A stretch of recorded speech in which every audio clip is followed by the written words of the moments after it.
बड़ी तकरीरें आपने भी सुनी, हमने भी की, और उलमा भी करते हैं, आप भी सुनते हैं, अल्लाह सबको जज़ा दे। लेकिन क्या आज के इस इज्तिमा में आप ये अज़म कर सकते हैं कि जो सुने उस पर अमल करेंगे?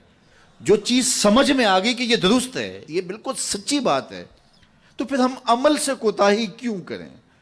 मियाँ उतना सुन लें ना जितना अमल कर लें। वो हमारे बुजुर्ग एक कहानी सुनाया करते थे कि एक सादा सा देहाती आदमी था, तो उसको किसी ने कहा कि मौलाना आ रहे हैं तो वो वाज करेंगे, तो आप मेरे साथ सुनने के लिए जाएं। तो उन्होंने कहा ठीक है मैं चलता हूँ।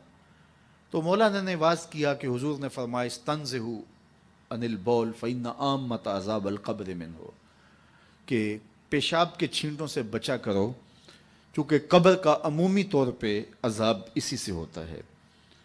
तो कहते हैं कि उन्होंने साथ तरीक़ा भी ये बताया कि नरम जगह पे पेशाब किया करो। उस वक़्त ये वाशरूम इस तरह के तो होते नहीं थे, तो नहीं तो थोड़ी सी रेत अपने साथ रख लिया करो, जहाँ कहीं सख्त जगह हो और आपको हाजत हो तो वहाँ थोड़ी सी रेत डाल ली ताकि छींटे ना उड़ें और आपको तकलीफ़ ना हो। तो ये इस पे उन्होंने सारा जोर दिया और गुफ्तगू इस उन्वान से थी।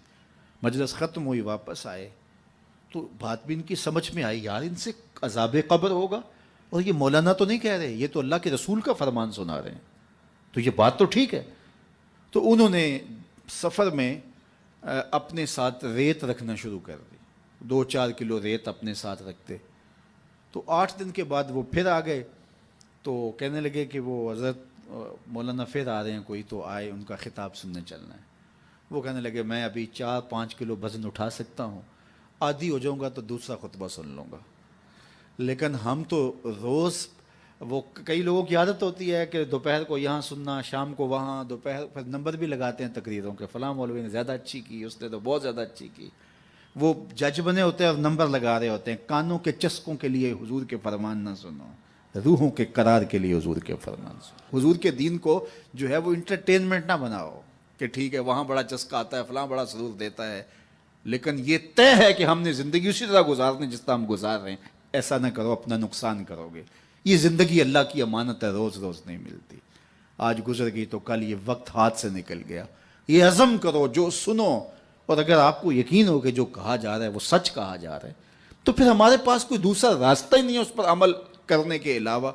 तो आज की इस मजलिस में अगर हम सिर्फ इसी बात को तय कर लें कि आज के बाद झूठ नहीं बोलेंगे, टेंशन ख़त्म हो जाएगी, अंदर की बेकरारियां खत्म हो जाएंगी, रूहों को करार आना शुरू हो जाएगा, बातन को उजाले नसीब हो जाएंगे। तो ये मेरे हुजूर का किरदार है कि मेरे हुजूर सादिक भी थे, मेरे हुजूर अमीन भी थे। हुजूर का ये उस्वा, हुजूर का ये बताया हुआ तरीका, हुजूर का ये अमल और हुजूर का खूबसूरत रवैया मैं और आप अपनी रूहों में उतारने की कोशिश करें। उसका तरीका क्या होगा?